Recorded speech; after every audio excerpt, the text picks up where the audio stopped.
معاویہ بن حکم رضی اللہ تعالیٰ عنہ کہتے ہیں کہ میری ایک لونڈی تھی جو احد پہاڑ اور جوانیاں مدینہ کے قریب ایک بستی یا جگہ کے ارد گرد بکریاں چرایا کرتی تھی۔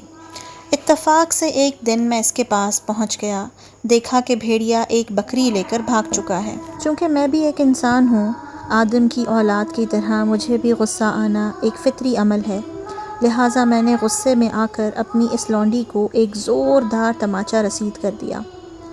جب میں نے رسول اکرم صلی اللہ علیہ وسلم کو اس بات سے آگاہ کیا تو آپ کے انداز سے مجھے محسوس ہوا کہ میں نے بڑی عظیم غلطی کا ارتکاب کیا ہے، چنانچہ فوراً عرض کی، اے اللہ کے رسول صلی اللہ علیہ وسلم، کیا میں اسے آزاد نہ کر دوں؟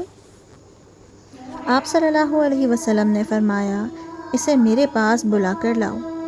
چنانچہ میں اپنی لونڈی کو لے کر آپ صلی اللہ علیہ وسلم کی خدمت میں حاضر ہوا۔ آپ صلی اللہ علیہ وسلم نے اس سے پوچھا، اللہ کہاں ہے؟ وہ کہنے لگی، آسمان میں۔ رسول اکرم صلی اللہ علیہ وسلم نے پوچھا، میں کون ہوں؟ وہ کہنے لگی، آپ اللہ کے رسول ہیں۔